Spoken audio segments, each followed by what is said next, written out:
On today's Padone My Take, the Cleveland Indians, they're in a little bit of trouble. We're going to talk about the Mickey Callaway tribe kerfluffle that's going on. We got to get into all that, as well as Francisco Lindor hates being called Frankie.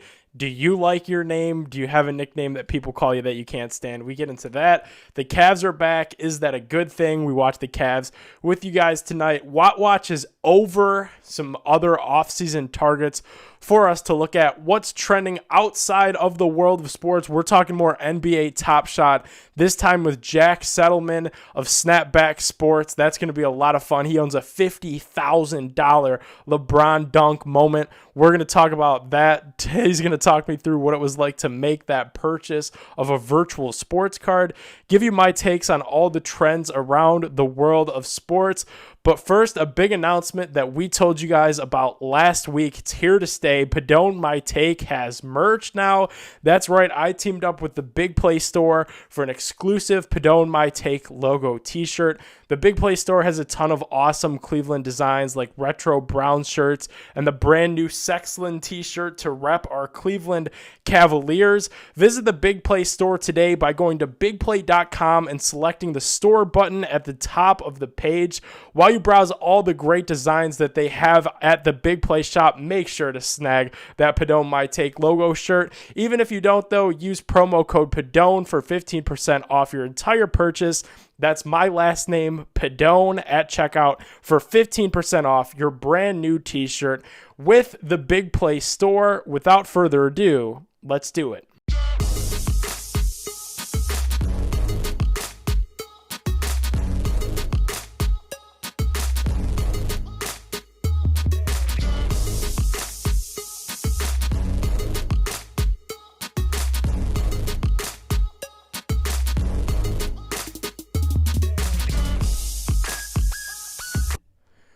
What's happening, everybody? Padone My Take, streaming live on bigplay.com, Periscope, Facebook, YouTube, wherever you're joining us. As always, on demand, Apple Pods and Spotify for free. Go subscribe on there. We thank you for watching the show. My name is Nick Padone, hanging out with you guys for the next hour or so. What a packed show that we have to get in here today.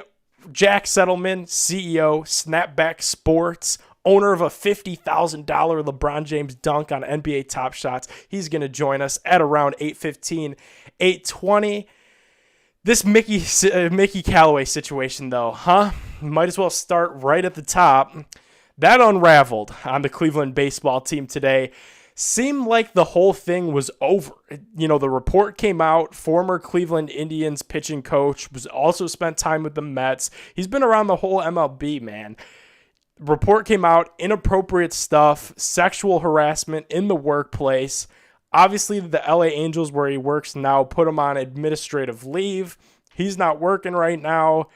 And then the whole thing unravels on the Indians and the Mets today. According to The Athletic, the Indians brass, whether it be Antonetti, Chernoff, Francona, knew about this behavior, and it seems like it was a little bit of a cover-up. How do you feel about this?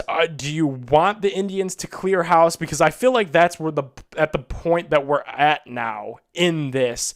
There's an MLB investigation that's been launched. Listen, I feel like there's a few things that could come out of this. Obviously, the MLB isn't going to make all three, Francona, Chernoff, Antonetti. They're not all going to have to step down. That's just not how the MLB operates. Even if they find them guilty, it'll be a fine or a loss of draft picks. It won't be anything that significant. As sad as that is, that's just how the MLB, and really that's just how sports kind of operate. Where are you, though? Tweet the show at Padone My Take. Tweet me at NickPadone12. The Indians look bad right now. This is exactly Urban Meyer, OSU, knowing about that, the Urban Meyer nose gate. That's the same situation. It's bad. The Tribe look exactly like the Washington football team in the sense of this horrific thing happened. There's people in the room that know about it, and it was all swept under the rug. I think the Indians should probably just call it here. They should probably clean house after this. I know the MLB is investigating, maybe a fine, at worst a suspension, for the three. Clean house. It's time. After the Lindor trade, a lot of people admittedly lost interest in the Cleveland Indians. They traded away several franchise players leading up to that, obviously Lindor being the biggest. Carlos Carrasco, who was a fan favorite, headed to the Mets with him. But even in years prior, the Mike Clevenger to the Padres, Trevor Bauer to the Cincinnati Reds, now with Los Angeles Dodgers. Corey Kluber was traded. Like the whole 2016 vibe of this team being magical and so much fun, that's all gone. So we're going in with the new regime already. We're changing the team name at the end of next season. With that, obviously the script Indians is not going to be on the front with the new name. So there's going to be new players, a new name, new uniform, start fresh, start anew. Terry Francona has the perfect out in this situation. And again, I hate saying that, it's the perfect out, because he shouldn't be in this situation, of course. He should have reported this when he learned of it. He has the Urban Meyer out with the health concerns. That's going to be the route that goes, whether it's this year or next. And honestly, that's probably was going to be the end of Tito anyways, right? We know he's had some health issues. Obviously, we're hoping for the best for him. He's crutching around, Arizona because of the staph infection in his foot. The Indians have some young, promising players that they got in return from the Lindor trade. This Andreas Jimenez looks really good. Shortstop prospect that's back. Fire everybody, take the year off, and reload moving forward. Listen, we used to have so much fun just ragging on the Indians division. AL, it was a joke. It was a joke. Now the Chicago White Sox are really good, like World Series favorites to come out of the AL good. It's going to be a tough sledding for the Tribe to get back in the playoffs this season with no Lindor. Also, is this pitching staff as good as we think it is? Again, as always, your thoughts on Twitter, at PadoneMyTake. Tweet me at NickPadone12. I don't know that I have the confidence beyond Shane Bieber. The rest of these guys are pretty young. Zach Plesac, this will only be his second full year. Same with Aaron Savali. Tristan McKenzie, this will be his first full year if memory serves. There's a lot of young arms that could, and obviously the Indians are a pitching factory. I'm not doubting that, but I'm saying if they get shelled a few nights of the week, it's going to get annoying quick. People are going to be frustrated, myself included. Quite frankly, I'm not sure how much Cleveland baseball will be talking moving, through this spring into the summer. We got Browns. The league year opens in less than 2 weeks now. The 17th is when the league year opens. I don't know how much Cleveland baseball that we're going to be talking, especially after this bombshell report that comes out via The Athletic about the Mickey Callaway scandal being just swept under the rug by the Tribe. And then you have, Terry Francona's son weighing in on Twitter, just dragging his own father through the mud. It's going to be tough to talk Tribe. It's going to be tough to watch. It's going to be tough to follow. My hopes are high. I said it on Big Play Reflog. I've said it on here. I like the Eddie Rosario move. Outside of that, though, not sure what there is to watch for. In other Indians news, we're not going to beat this negative, sad drum all night. Let's kind of get a little lighthearted here. Frankie Lindor hated being called Frankie. He said people in Cleveland were lazy for calling him that, and that his name was Francisco, prefers to be called Francisco. Do you care? Tweet the show at PadoneMyTake. Tweet me at NickPadone12. I could honestly say, in my heart of hearts, all Francisco Lindor, I'm going to do my best now, to make note of this. All Francisco Lindor had to do was just say, I like being called Francisco. Stop calling me Frankie. So me personally, I'm a pretty good example of this, right? Because my real name, believe it or not, is Nicholas. I go by Nick, but that I do have a full name. My family actually exclusively calls me Nicholas. And then anybody in my friend group, my peers, people I work with, obviously people for this company in Big Play, they call me Nick. That's what I prefer to be called. I sign my name Nick. I really only go by Nicholas at home. My girlfriend Cam calls me Nick, so that doesn't bother me. But if people eventually, say, my friends or my employer calls me Nicholas, that wouldn't bother me that much. Like, Nick doesn't bother me. Nicholas doesn't bother me. Do you care? Do you have a nickname? I want to hear from some people on this. Drop a comment on the Periscope stream. Tweet the show at Padone My Take. I don't mind at all. I'm not angry. I'm not annoyed by it. I will say this, though, as it pertains to Francisco Lindor, this is kind of the second jab, right? Obviously, the first being that, Cleveland was all great in memories. I would have loved to be back, loved the fan base there, but they didn't have the money and kind of took a shot at ownership. Now he takes a little bit of a shot at the fans, at the media in Cleveland, which is never a good thing to do on your way out, and starts this name game thing. I hope we don't have a situation with Francisco Lindor like we have with Kyrie Irving. Obviously, with Kyrie Irving, things ended bitter. It ended as a result of a trade in Cleveland, where Kyrie Irving had to demand his way out of the city and threatened to do so with knee surgery. Francisco Lindor was a lot more professional, about it. He didn't get the payday that he was looking for, and he was traded. There was never, throwing his hand on the table moment. There was no ugly trade demand. There was nothing. It was all kumbaya until the end when he was traded, posted the farewell video. Don't drag the city through the mud, man. You can't appease everybody. You're not going to appease the New York media no matter what you do. They will find a negative way to swing things.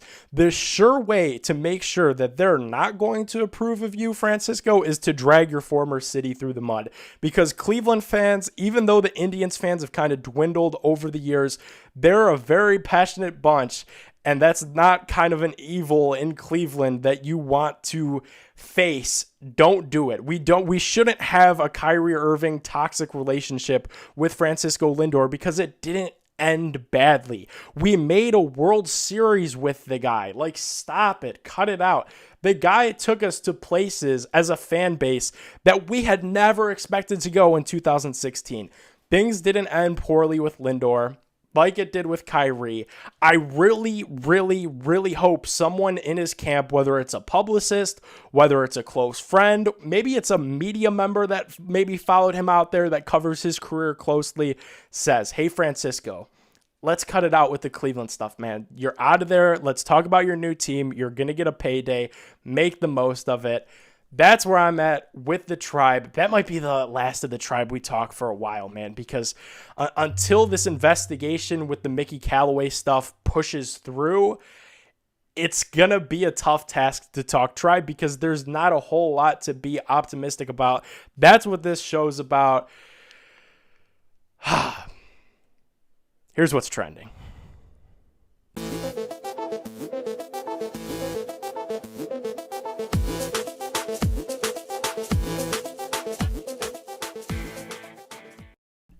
Alrighty, what's trending on Padone My Take?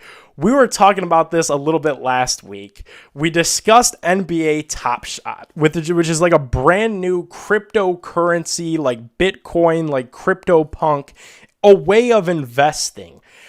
You own these virtual cards. I'll do my best to explain this very briefly because we have Jack Settleman coming on the show who owns a $50,000 LeBron James moment that he paid for. You own a virtual moment. You own whether it be a player's dunk, whether it be an assist, a jump shot. Instead of owning the sports card where it's just a still image of the player, you own that highlight, that moment. These are called NFTs, which stand for non-fundable tokens. I've done a little bit of research on this. I've hopped onto the craze over the weekend after we talked about it on my show on Wednesday. Quickly realized, though, among my friend group, amongst the people that I interact with on social media at Nick Padone 12, that a ton of people don't get this at all Why buy a video? Why can't you just watch the highlight on YouTube? Is this going to be the end of free highlights? None of that. So, as I was doing my research and as I was figuring out that this is something that I wanted to be involved in, it's a community that I enjoy, being the NBA community. Obviously, it's a way to make a quick bucks, it seemed. I read a story about Jack Settleman, who owns Fan Controlled Football's Wild Aces, that new football league where the fans call the plays. He's the co-owner of a team, as well as a company called Snapback Sports, which is predominantly on Snapchat. But also, and more importantly for this segment, he owns a $50,000 LeBron James dunk moment on Top Shot. And when I read that, I was like, I got to get a hold of this guy. This is insane. He is a Top Shot guru. He's an early adapter. He knows about it. He's going to be able to explain it, the craze behind it, a lot better than I am. His portfolio on this website of trading virtual sports cards is valued at nearly $2 million on Top Shot alone. Joining me now on Padone My Take is a CEO, a co-owner, and most importantly, an NFT and Top Shot guru. Ladies and gentlemen, here he is, Jack Settleman. Alrighty, on the line, founder of Snapback Sports, co-owner of fan-controlled leagues Wild Aces, and current NBA Top Shot legend, Jack Settlement joins the program on BigPlay.com. Jack, thanks for joining us. So glad to have you on. Thanks for having me. Excited to be here. Yeah, definitely. So the first thing I want to jump into here is this NBA Top Shot craze. I know you were an early adopter of this trend. Talk to me about how you got involved, what this is, and how you're enjoying it thus far. Snapback Sports was built on social media. It was built on digital. I've been invested in some Bitcoin and cryptocurrency for a few years now. And when I saw the NBA was licensing their product to Dapper Labs and NBA Top Shot, I was instantly at least interested. So I checked it out. Honestly, at first I didn't get it. And then I just left it alone for a couple months. I came back. I didn't really get it. I saw some bigger sales starting to pop up at the end of November, beginning of December. And I was like, all right, I really need to dive in here and try to get it. And once I got it, it really just clicked right away. So I dove in, met a ton of people in the Discord, a lot of smart people teaching me all this stuff and just taking in a bunch of information and knowledge. And after it clicked, because I came from a spot of owning a ton of physical cards, and I was like, this kind of solves for a lot of the issues that I've seen in that industry. And so I just really just took a lot of time, energy, put some money in, raised some money for my friends to buy the big LeBron moment, and got very involved in NBA Top Shot. All right, cool. So we'll start here for all the people that I'm sure you've gotten this 1,000 times. I've just been in on this like this week, and I've already gotten it 100 times. So we'll just knock this out of the way right now. What stops somebody else from just going on YouTube and buying the highlight and trying to sell it that way? Yeah, so I've been fighting that for a couple months, obviously. And I actually finally, I think it clicked today for me when I put out a tweet and I said, the difference is no one will pay for your video and everyone will pay for mine. And that just comes down to digital ownership, NFTs, non fungible tokens. It's this concept of owning and having the right to buy and sell that specific moment or clip or piece of digital art, wherever it may be in the ecosystem. And I think at the end of the day, all you have to answer to that question is no one's paying for your screen recording and everyone will pay for mine. And I think that kind of settles it.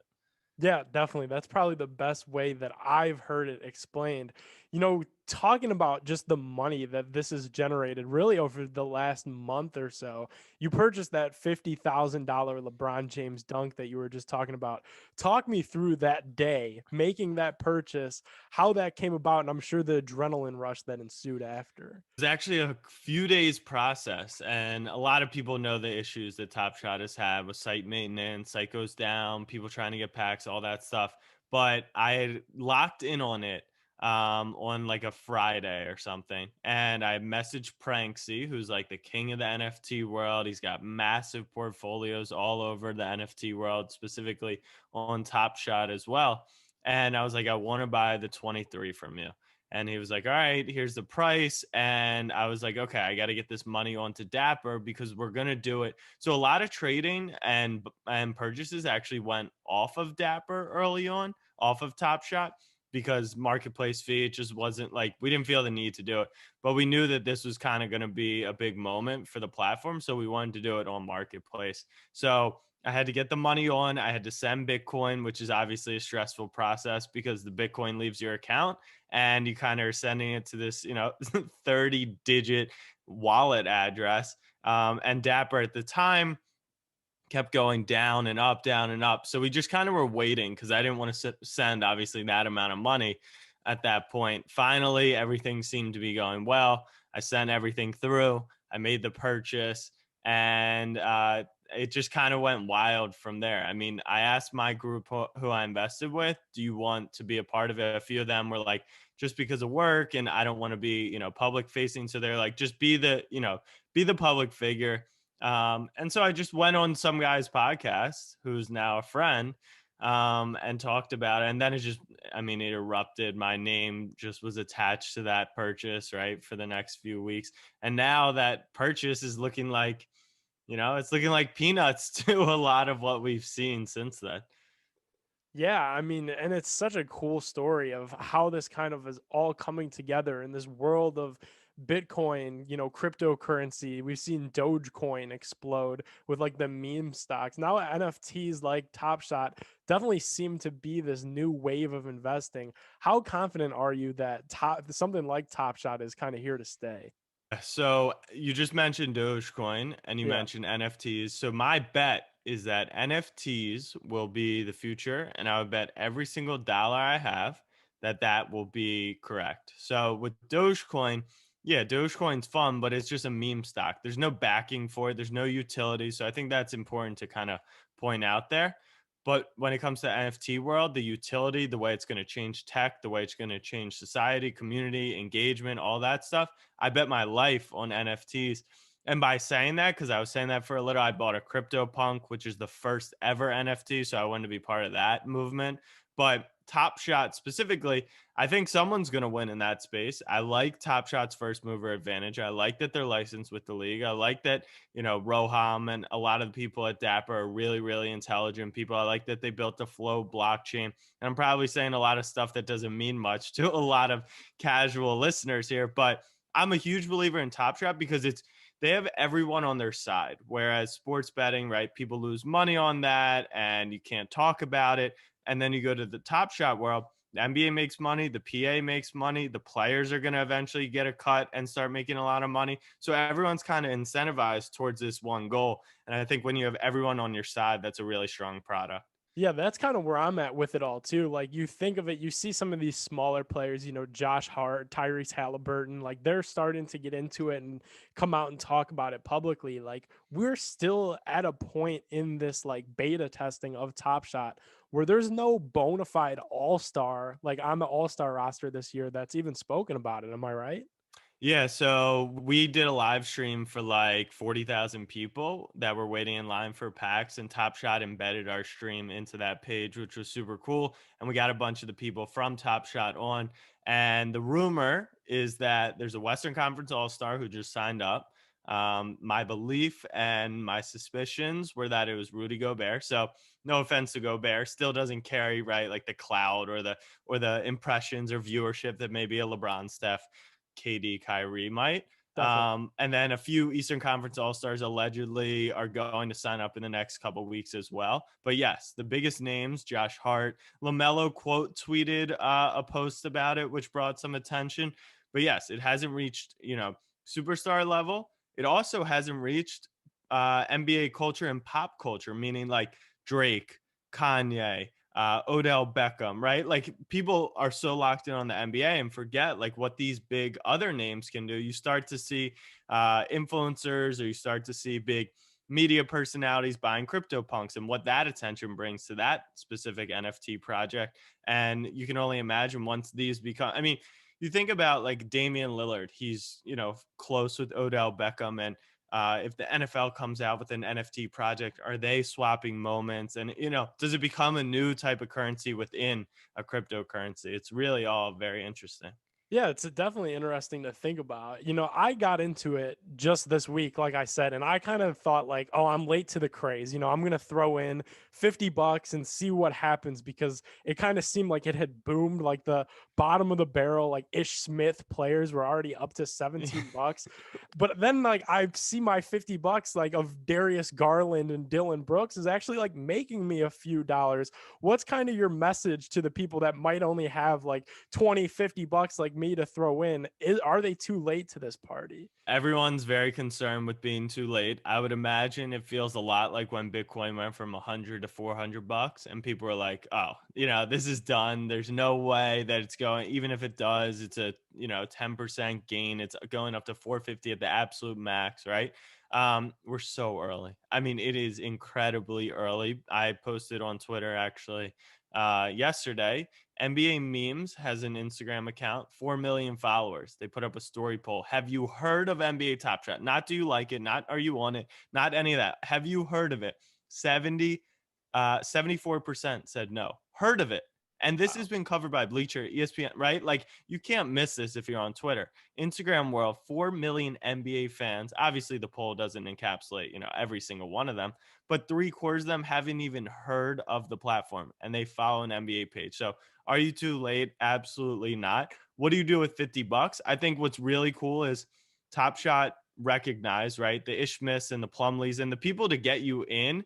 Like if you're just have $50 and want to get acquainted with the platform, you don't want to buy Ish Smith for $20, right? You want to have LeBron, you want to have Luca, you want to have KD, etc. So Definitely. they put out recently a pre-order pack, so anyone who wanted to could sign up and they could get a $9 pack, which is going to flood the market a bit. But that's going to make it more available, in my opinion, to get, hopefully a Kawhi for $8 or hopefully a Steph for $6. And, it won't be as scarce. It won't be as rare as the top moments, which I think will hold their values. But I do think at least now new people will be able to come in and test the platform, play around, and really fall in love. Yeah, most definitely. So, speaking of falling in love here, we thought football season was over, especially in Cleveland. You're on a Cleveland based show right now. You're the co owner of the Fan Control Football's Wild Aces. Now, the FCF is no stranger to having some Cleveland athletes in it. They now employ Johnny Manziel, Josh Gordon. I know those guys play for the Zappers. You own the Wild Aces. Come on, give me some intel here. What former Cleveland Browns burnout are you guys kind of targeting for the Wild Aces? So we played the Zappers on Saturday. We were down 22-8. They're 0-2. We're 1-1. We make a major comeback, score with 5 seconds left. And then the Zappers win on a Hail Mary in the last Yeah. play of the game. And I couldn't believe it. I don't know if we're targeting any ex Browns. If I had to come up with any, so I'm a Ravens fan. You can Okay. see Lamar Jackson over my right shoulder there. I'm trying to think. Ooh, what about Terrell Pryor? He was a Brown for a little, right? Yeah, there you go. He Yeah, could be he's a a he could be a what? really fun FCF player because it's a 7-on-7 field or 7-on-7 game, only 50-yard field. And he's an electric athlete. I would love to see him on the Wild Aces next season. Yeah, definitely. Even you could put him, just kind of under center, do a little wildcat action with Terrell Pryor for quarterback days at Ohio State. Another name for you to keep an eye on, Trent Richardson. He's popped Yep. around. You could even hire Mike Pettin as your head coach and, just kind of recreate the 2010s Browns. You guys have a bright future right now, so it's fun to watch from a Ravens fan. I mean, you're still our little brothers, as like even we could come into Cleveland and take care of you, even missing Lamar Jackson for 12 minutes in the most pivotal part of the game. But you are, you're building in the right direction. All right. You won a All right. playoff game. I'm proud of you guys. It's exciting to see. All right. Yeah. Come on. Come on. All right. Let's pivot to this. If you could own any athlete's top shot moment in any sport, you just mentioned you're a Ravens fan, a Lamar fan. What moment would you own and why? Yeah, it's Lamar. It's pretty simple. Only because not only is he my favorite player right now, and I think that stuff changes, right? Like I loved Right. Flacco, loved Ray Lewis, loved Ed Reed, but he's the most electric. Like I don't care what anyone says. Patrick Mahomes is amazing. He's better than Lamar Jackson. Sure. No one's more fun to watch than Lamar Jackson. I genuinely believe that. So the moment specifically is obviously the run against the Bengals, which even as a Browns fan, I think we can team up on the true little bros, which Oh, are most Cincy right definitely. now. Yeah, okay. So mine, I would have to say I'm sticking with you. I'm sticking with recent. And I'm going to go with the Baker Mayfield 2-point conversion in the first game against the Jets, where he catches the pass from Landry in the end zone at First Energy Stadium to kind of snap that horrible loss streak that the Browns were going through. I think that'd probably be my moment, even though those things kind of interchange. Obviously, we would love to have like the Kyrie step back shot over Golden Hmm. State, or the LeBron block, or Kevin Love clamping up Steph. But just recently, it's a Browns town. I'm also excited, like you said, to see if the NFL kind of taps in and steals this idea and gets into the world of their own, because I think there's a lot of money to be made here. Shouts to that moment, because that would be a rookie moment, which would get a badge, which is really cool, right? The Kyrie, LeBron, any of those basketball moments wouldn't, which I think is what would make that Baker moment pretty cool. So that's a good call out. All right, cool. Definitely glad to hear that I got your stamp of approval on my moment. Jack, I appreciate you briefly joining the show. Whole lot of fun talking about the NBA, fan controlled football, all that stuff. You're up to a ton. Tell everybody where they could keep in touch, check on all the great stuff that you guys are doing. Go ahead and plug all your stuff, my friend. Yeah, the biggest thing actually that I'll plug is I'm playing in a House of Highlights showdown this weekend on Friday night.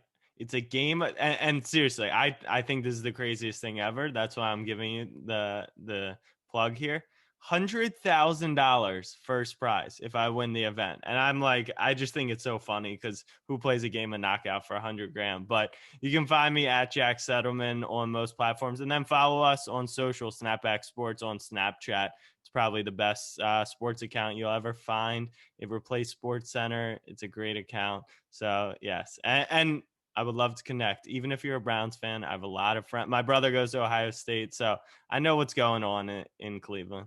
Yeah, there we go. And even though you guys are big brother, sure, whatever you want to say it for now, you guys really are the old Browns. So you owe us a thank you as well. Jack, thanks so much for joining us.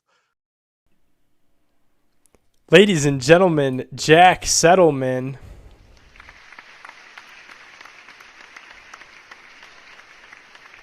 Fantastic stuff out of him. Talking some NBA Top Shot, talking some fan-controlled football, some former Cleveland Browns stuff. Huge thanks to Jack. Make sure to give him a follow on Twitter at Jack Settleman. What a segment. That's all the Top Shot we're going to talk tonight. Jack Settleman was presented by my friends over at Dugout Mugs. Baseball is back. That means there's only one thing left to do. You know what you need to do, folks. Order your Dugout Mugs so they get here in time for opening day. These are real handcrafted baseball bats with the barrel hollowed out and engraved with your favorite team's logo right on the front. This makes for the perfect beer mug to kick back and watch some baseball all summer long. It's a must-have item for every baseball fan that's eager to have their favorite sport underway this spring. I don't know how much Tribe we're going to talk on this program this summer, but I'm excited to see them back in action with fans in the stands at the corner of Carnegie and Ontario. I know you are too. For my Clevelanders, we're in the same boat. Visit dugoutmugs.com/bigplay to view their entire Cleveland Indians collection today. I am in the dugout, and you should be too, with Dugout Mugs. Again, that link is dugoutmugs.com/bigplay to join and check out. We got to talk some Cleveland Browns. They missed out on J.J. Watt, but all is not lost. It's time for our Cleveland Browns offseason watch.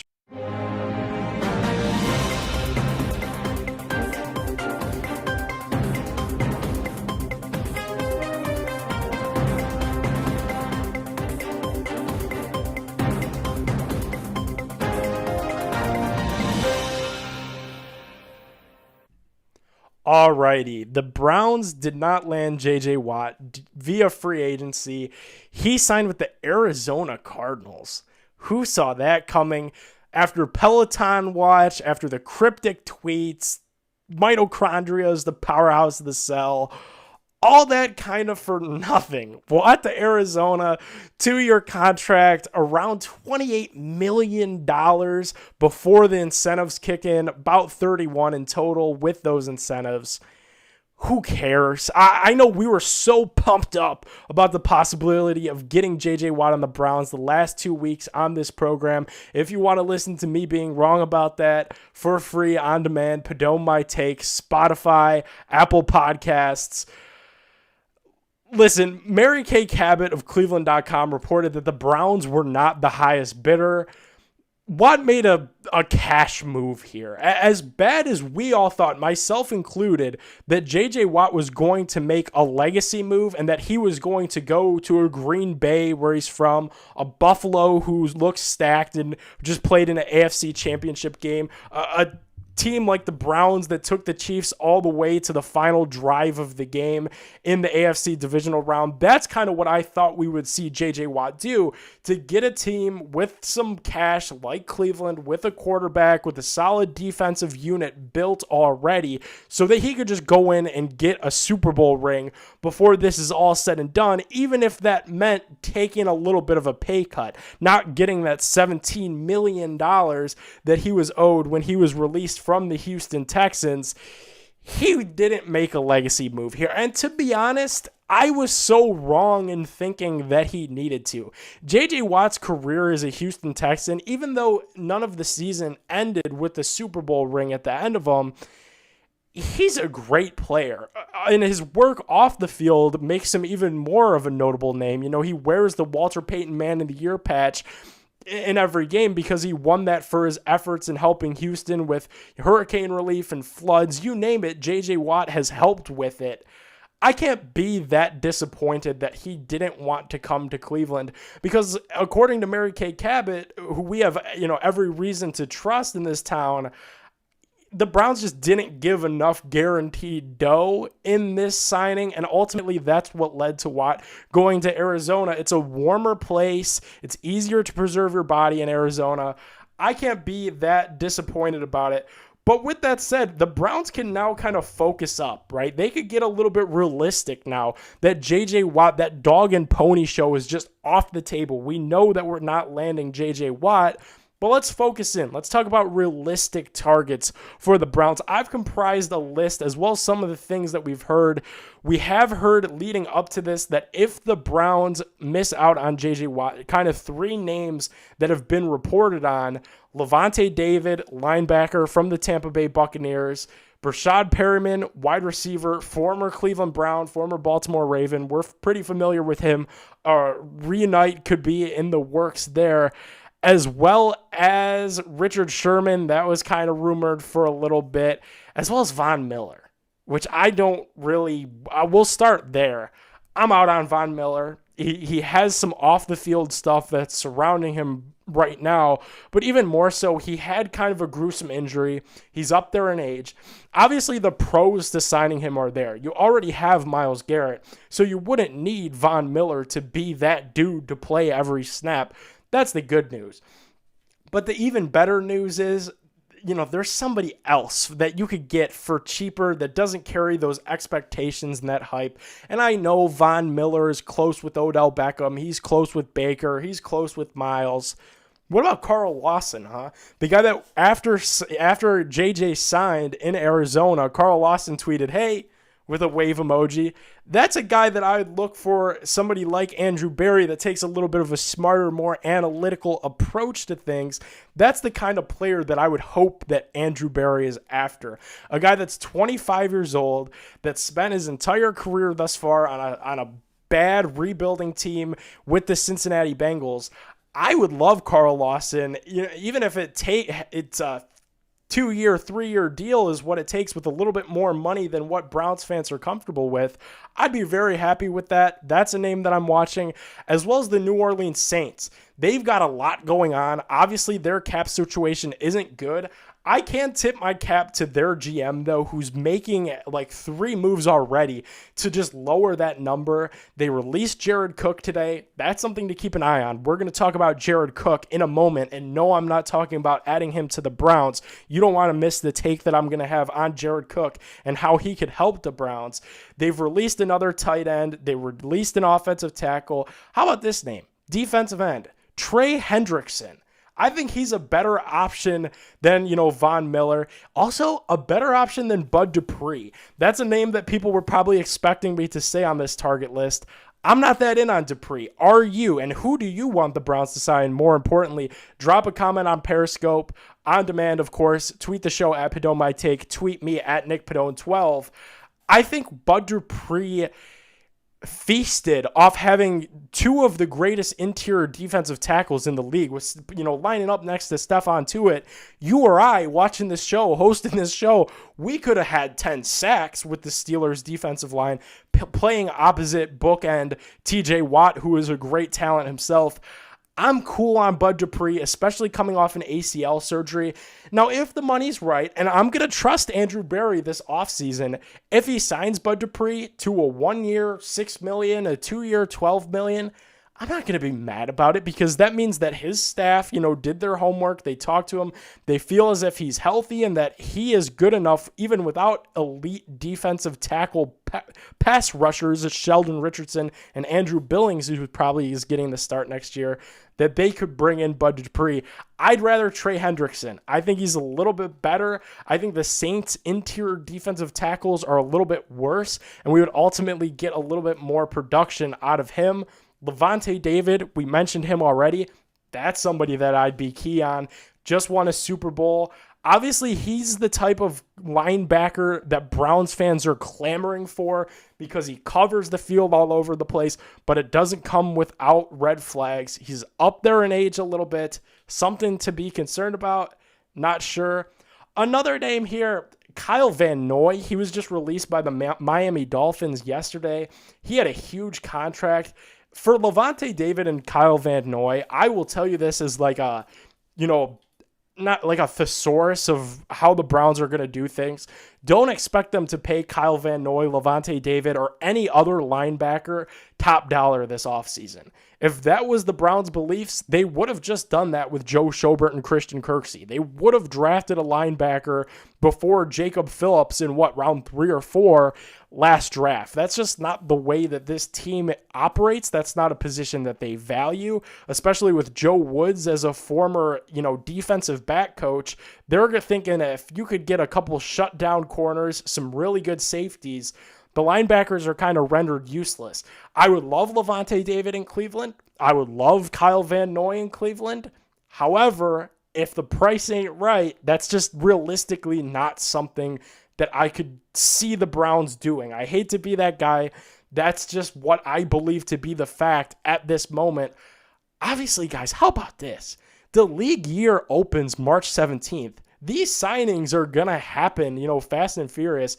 Another target for the Browns before we keep talking defense. I think this is imperative. I don't even have this on my list that I have written down in front of me, is Rashard Higgins. I think that's huge. I think the Browns have to find a way to bring back Hollywood Higgins. I don't know how much he's going to want. He said on 850 ESPN Cleveland that he wants, Andrew Berry to send the paper, tell him where to sign. He'll sign it.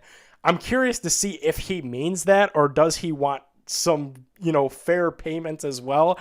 That's going to be an interesting situation that Bear is monitoring, because we know the value that Hollywood brings. As fans, we've been pounding our fists, play Hollywood. Stefanski listened. He played Hollywood. The chemistry with Baker is indescribable. I think you got to bring back Hollywood, even if it means not getting a free agent wide receiver. Even if it means leaving Brashad Perriman in the dust, who is reportedly, that's a possibility. Even if it means leaving Marvin Jones Jr.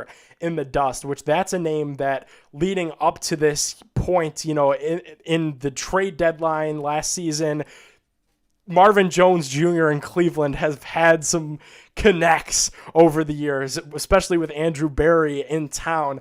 That's something that might not happen with Hollywood Higgins. I think Hollywood is more valuable than any of those guys. I think you got to find a way there. Let's get back to the defense. This is a little disappointing, and because the Browns need secondary help. Obviously, the only two guys that are coming back, in my opinion, if you differ, as always, tweet me at NickPadone12, tweet the show at PadoneMyTake, drop a comment. Denzel Ward, Ronnie Harrison, those are really the only two guys that I could count on to be week one starters next year. Greedy Williams has nerve damage. Those nerves don't just grow back, unfortunately. That's not how that works. Grant Delpit is coming off a ruptured Achilles. We've seen how that's affected athletes in, years past. I'm nervous for the Browns secondary. Bad news is, though, there's not a whole lot of other options. Richard Sherman is an option that I would like them to consider, kind of reunite him with Joe Woods and see if that's plausible. Again, price pending. If Richard Sherman is trying to cash out like J.J. Watt, that's not something that I'd consider. Brian Poole, who is a cornerback for the New York Jets, is another name to maybe look out for. I just think that he's young enough. He's good enough. If Greedy literally can't be a starting corner in the NFL anymore, I would take a look at Brian Poole. I could see the value there. Browns need secondary help bad. I do have a trade idea, though. And this is what I was going to float in front of you before we move on and wrap up our show here tonight. A Njoku trade. And this is something that's aggravated me. I see everybody on Twitter clamoring for Kyle Rudolph. The Vikings released him. He would like to reunite with Kevin Stefanski. Kyle Rudolph, I'm flattered. I truly am that you want to join the Cleveland Browns. You've had a hell of a career in Minnesota. You want to reunite with Kevin Stefanski, win that Super Bowl ring in Cleveland, had some great playoff moments in Minnesota as well, did Kyle Rudolph. I'm good. Sorry, Kyle. We have David Njoku in town. The Browns picked up his fifth-year option. Whether you mean, you're led to believe that means that they're going to use that fifth-year option as something that's easier to trade Njoku, whether you think Steven Carlson is the future tight end 3 of the Browns. Obviously Steven Carlson, Austin Hooper, this new regime has invested a lot in them as well. I just think at this point, David Njoku is a much better option than Kyle Rudolph. With that said, though, the New Orleans Saints today cut Jared Cook, who's one of the best tight ends in the league when he's healthy. The Jared Cook replacement, big, tall, athletic, could run, end zone threat, David Njoku. You send David Njoku with a mid-round pick over to the New Orleans Saints for Marshawn Lattimore, and now you got your starting 2 cornerbacks for week 1. You have Denzel Ward and Marshawn Lattimore. You've recreated the Ohio State Buckeyes secondary. Add Ronnie Harrison into that mix. Sprinkle in, a free safety room of Grant Delpit, Sheldrick Redwine, Paris Ford in the draft even. Now we've got a defense that could hang with the Kansas City Chiefs. That'd be something that I would like the Browns to do because that alleviates a big... that's just a lot of weight off the Browns' shoulders, is finding this replacement DB for Greedy Williams, Terrence Mitchell, who's a free agent. That's a question mark. That's all the Browns off-season watch that we're going to do for today. New segment, we'll be watching the Browns off-season all throughout. Free agency opens March 17th. We got to talk some Cavs, though. Our Cavs are on a 4-game win streak, looking to make it 5 tonight against the Indiana Pacers. I believe they're up heading into the fourth quarter as we record this tonight. About 3.5 games out of the 8th seed. To tank or not to tank? That is the question. What do you want the Cavs to do? I'll pose that question out there. Tweet me at NickPadone12. Tweet the show at PadoneMyTake. Do you want to see the Cavs tank? Do you want to see the Cavs make a dash for the 8th seed? I say sit back and see where this stretch of games takes you.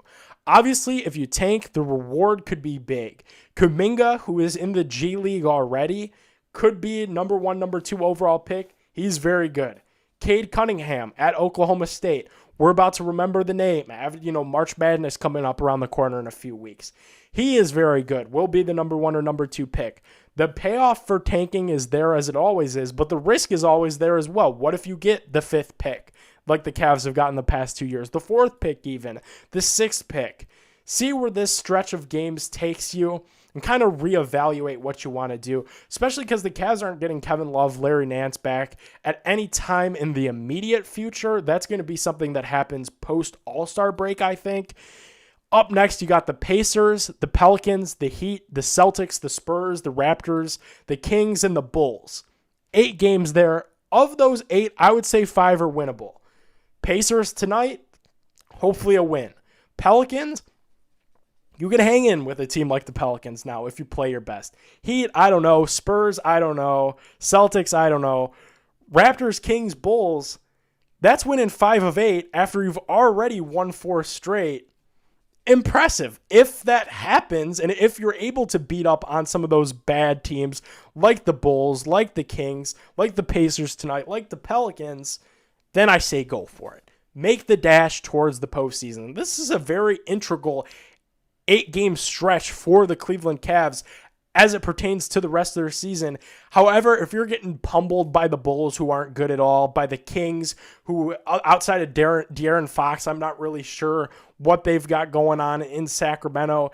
If you start losing those games, maybe then it's time to take the rose-colored glasses off and be like, look, let's play for ping pong balls again. Even if we don't get Cade Cunningham or Kuminga, maybe we could get Evan Mosley or whatever his name is, the big, tall 7-footer out of USC to pair with Jared Allen. Who knows what happens at that point?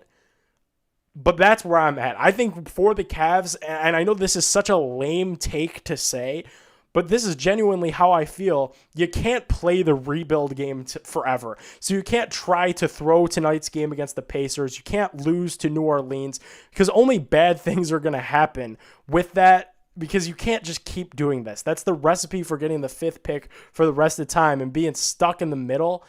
Instead, maybe make a dash for the 8th seed. See if Colin Sexton, Darius Garland, Okoro could win a few games in this playoff tourney that the NBA is going to do. That's a whole different dynamic, too. 10 teams are going to get into a playoff tournament. I think that's valuable experience for a young team like the Cavs that have some pieces, that have some assets to be futures of the franchise with Garland, with Sexton, with Okoro, with Jared Allen now. I think you get those guys into the postseason and get them that experience. That's first and foremost.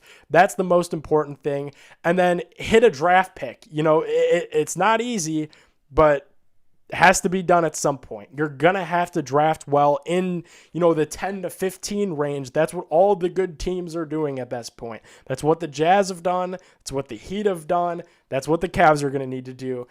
Go Cavs, make them playoffs. Thanks everybody for hanging out. What a fantastic hour. Huge thanks to the Big Play store. Padone My Take merchandise is out now. Get a Padone My Take logo t-shirt today. Visit the Big Play store and use promo code Padone. That's my last name, Padone, for 15% off at Big Play. Big thanks to Dugout Mugs as well. Get a Cleveland Indians bat mug. Dugoutmugs.com/bigplay is the link to do that. While you guys are listening, make sure to go subscribe. Apple Podcasts, Spotify. We had a fantastic chat tonight with Jack Settleman, CEO of Snapback Sports, owner of a $50,000 NBA Top Shot moment. We've had some awesome interviews in the history of this show, and I don't plan on slowing down on that front. Make sure to go subscribe. That's the only way to get all the interviews for free in one place. Apple Pod, Spotify, wherever you get your podcasts. Padone My Take is there. Next Wednesday night, same bat time, same bat channel. We're going to do this all again. Go live your life. Go have some fun while doing so. Do so safely. Seems like we're at the end. There's a light at the end of the tunnel in this pandemic. It's getting warmer in Cleveland, Ohio as well. Stay safe, everybody. Love you guys so much. Goodbye.